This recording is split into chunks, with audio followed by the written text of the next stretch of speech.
Hola amigos y amigas, muy bienvenidos a Buenas Noticias TV. Gracias por acompañarnos un día más y esperamos que nuestro programa os ayude a dar un paso más cerca de Dios.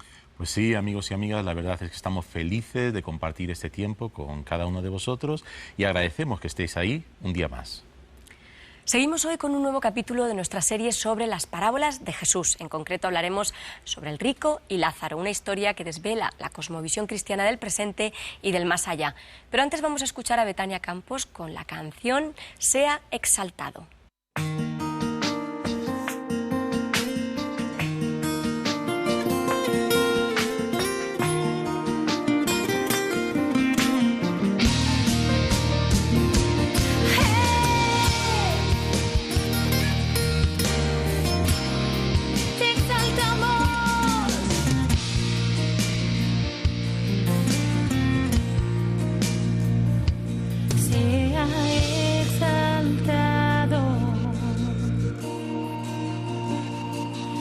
Siempre adorado,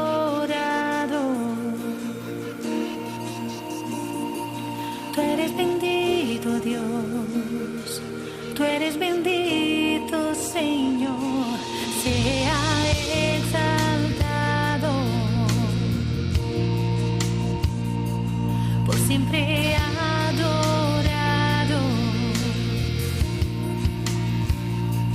tú eres bendito Dios. Tú eres bendito, Señor, sea exaltado, por siempre adorado. Tú eres bendito, Dios, tú eres bendito, Señor. A tus pies me postro, con mi voz te adoro, yo me entrego a ti, a tus pies me postro, con mi voz te adoro, yo me entrego a ti.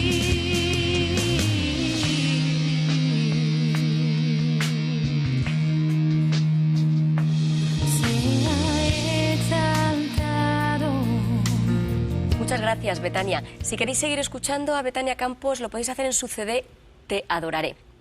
Pues como ya hemos comentado en varios capítulos anteriores de nuestro programa, hemos hablado sobre diversas parábolas de Jesús. Hoy vamos a tratar la parábola de El rico y Lázaro.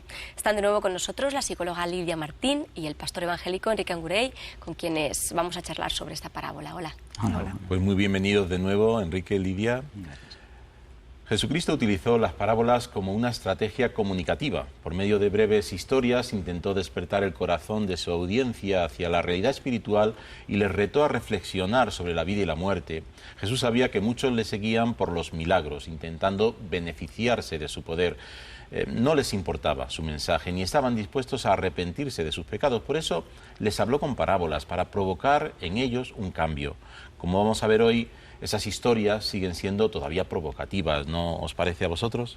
Sí, son muy interesantes y con mucho contenido.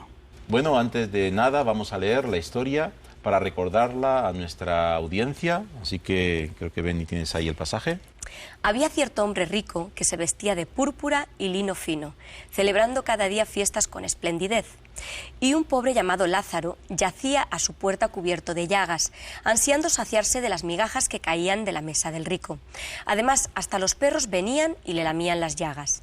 Y sucedió que murió el pobre y fue llevado por los ángeles al seno de Abraham. Y murió también el rico y fue sepultado. En el Hades alzó sus ojos, estando en tormentos, y vio a Abraham a lo lejos y a Lázaro en su seno. Y gritando dijo: Padre Abraham, ten misericordia de mí, y envía a Lázaro para que moje la punta de su dedo en agua y refresque mi lengua, pues estoy en agonía en esta llama. Pero Abraham le dijo: Hijo, recuerda que durante tu vida recibiste tus bienes y Lázaro igualmente males, pero ahora él es consolado aquí y tú estás en agonía. Y además de todo esto, hay un gran abismo puesto entre nosotros y vosotros, de modo que los que quieran pasar de aquí a vosotros no puedan, y tampoco nadie pueda cruzar de allá a nosotros. Entonces él dijo: te ruego pues, padre, que lo envíes a la casa de mi padre, pues tengo 5 hermanos, de modo que él los prevenga, para que ellos no vengan también a este lugar de tormento. Pero Abraham dijo: ellos tienen a Moisés y a los profetas, que los oigan. Y él dijo: no, padre Abraham, sino que si alguno va a ellos de entre los muertos se arrepentirán. Mas Abraham le contestó: si no escuchan a Moisés y a los profetas, tampoco se persuadirán si alguno se levanta de entre los muertos. Es muy interesante porque en este relato Jesucristo presenta la cosmovisión que él tenía, ¿no? Del presente, del futuro, del cielo, del infierno, y claramente habla del cielo y del infierno. ¿Esto es algo, digamos, esporádico en las enseñanzas de Jesucristo o lo podemos ver en el resto de sus enseñanzas? Hombre, lo podemos ver en el resto de sus enseñanzas. De hecho, Jesús es el personaje bíblico que más énfasis, que más habla del cielo o del infierno, a veces tinieblas, luz, muerte, vida, perdición, condenación, pero Jesús habla muchísimo. De hecho, por ejemplo, en el Evangelio de Juan encontramos muchos pasajes que hablan del infierno, ¿no?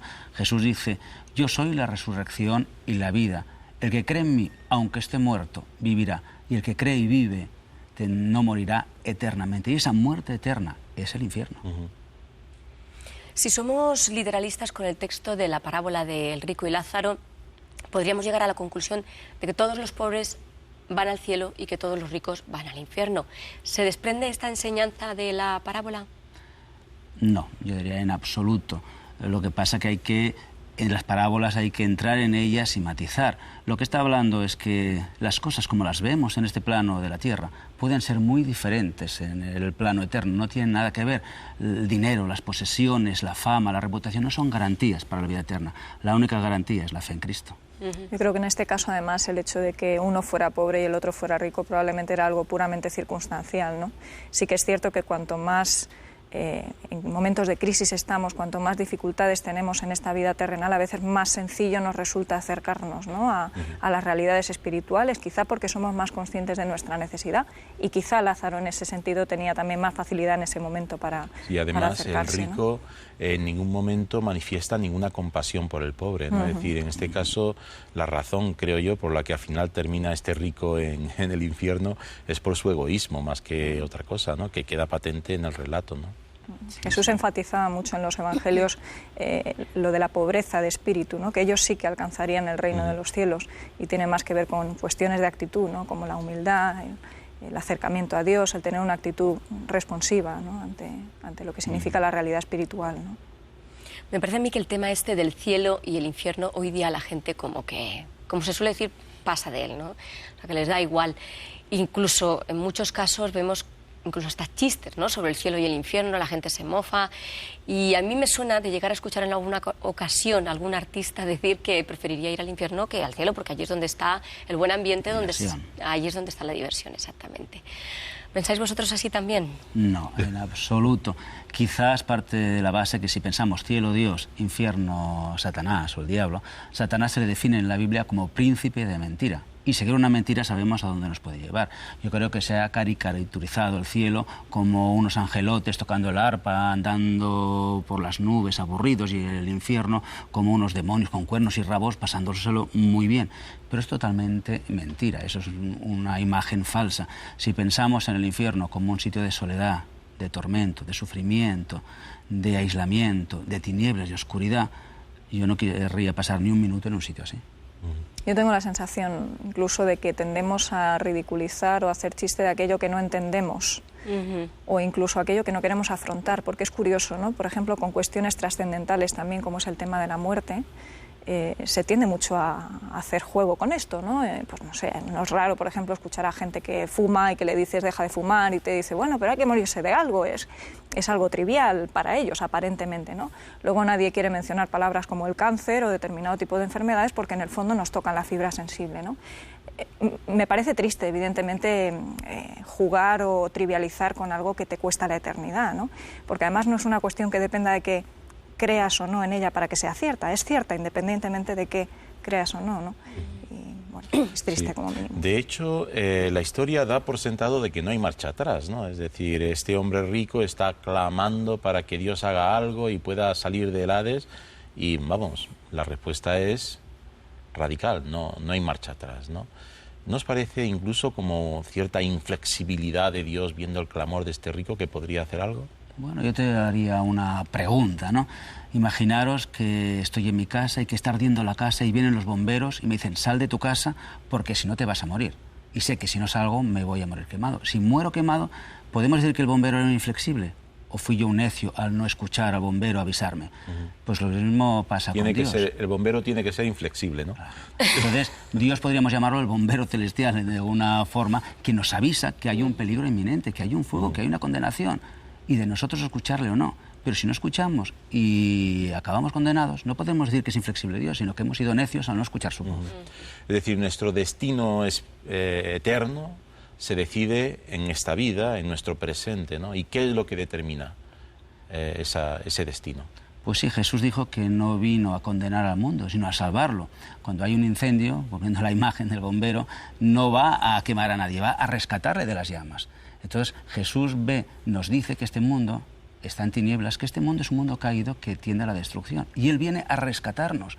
Por lo tanto, si escuchamos su voz, saldremos rescatados, y aquí decidimos, porque una vez ya no estemos aquí, como dijo Julio César, la suerte está echada. Aquí tenemos la oportunidad de escuchar la voz de Dios y ser salvados, ser rescatados. Si la ignoramos, pues no hay otra.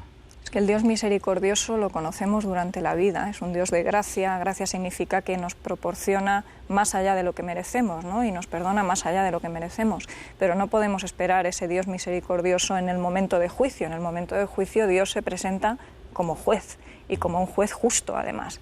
Misericordioso para aquellos que han aceptado el plan de salvación que Él ofrece, pero mientras duró ese tiempo en el cual Él puede ser aún hallado, ¿no? Que es de lo que se habla en la Biblia, ¿no?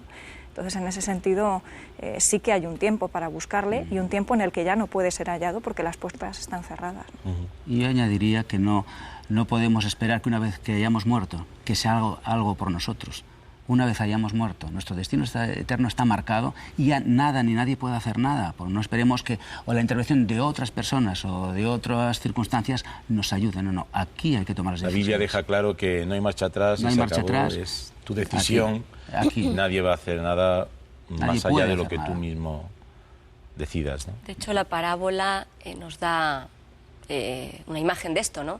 Porque termina con el rico pidiendo que Dios envíe un mensajero a sus familiares para avisarles y advertirles, y la respuesta de Dios es interesante, sino por lo menos analizable, ¿no? ¿Qué implica la respuesta de Dios en esta línea? Hombre, yo diría que nos dice que el tiempo es ahora. El tiempo no está en nuestras manos, no sabemos hasta cuándo vamos a vivir. Nosotros sabemos el día que nacimos, nunca sabemos el día que vamos a partir. Y ahora tenemos la oportunidad de escuchar la voz de Dios. Y dice en la parábola que cuando dice a los profetas, y Abraham tenéis, tenemos la palabra de Dios que nos puede dar esa luz para encontrar la vida eterna. Si rechazamos la palabra, no hay nada más que hacer. Por lo tanto, ahora es tiempo de escuchar a Dios, ahora es tiempo de buscarle, ahora es tiempo de decir dónde vamos a pasar la eternidad. Porque nadie nos va a avisar. Dios ya se hizo hombre, ya vino y nos dio toda la información, todos los avisos. Si no escuchamos, pecaremos de necios, pero ahora es el tiempo. Yo creo que la clave está justamente a la hora de no darle esa oportunidad de que haya un mensajero, es porque ya hay mensajeros. Quiero decir, hubo los profetas en su momento, como comentaba Enrique, Moisés, pues como uno de los hombres valiosos que Dios utilizó en el Antiguo Testamento, ¿no? Jesús mismo. Después de Jesús, la revelación escrita que tenemos a nuestro alcance, por fortuna, no como en otros países, ¿no? Que mueren y matan por poder acceder a ella. Y sin embargo, pues muy a pesar de todo esto, no terminamos de ver con claridad. Incluso aquello que pide el rico, ¿no? De que si vieran a alguien que vuelve de entre los muertos creerán, pues ni siquiera con Jesús resucitado muchos creen, ¿no? Y hubo alguno de sus discípulos que quería ver más, incluso tocar sus heridas, porque ni siquiera le servía verle resucitado, ¿no? Somos duros de mollera. Bueno, es triste pensar en tanta gente que ha escuchado tantas veces sobre Jesucristo, sobre el amor de Dios, y que sigan rechazando ese perdón que Dios les ofrece. Confiemos que este rato que hemos dedicado a recordar la historia del rico y de Lázaro les anime a dar el paso definitivo y a abrir su corazón a Cristo. Y muchas gracias, Lidia y Enrique, por vuestra participación. Gracias. Tenemos que terminar ya. Si queréis conocer más sobre Jesucristo, os animamos a leer este Evangelio de San Juan. Llámanos ahora al teléfono 91 743 4400 y te lo enviaremos gratis. Es un regalo que hacemos como parte de la promoción de la lectura de la Biblia que realizan las iglesias evangélicas. El teléfono al que nos podéis llamar es el 91 743 4400. Si os ha gustado este programa y queréis volver a verlo, podéis visitar nuestra página web buenasnoticiastv.org. Ahí también podéis escuchar el programa Mundo Protestante, que se emite en Radio Nacional de España todos los domingos a las 5 de la mañana. Y en nuestro próximo programa celebraremos el Día de los Enamorados, con el testimonio de un amor real que encuentra su sentido en la amistad con Dios. Os esperamos para entonces. Muchas gracias por vuestra atención y no lo olvides, tú vales mucho para Dios.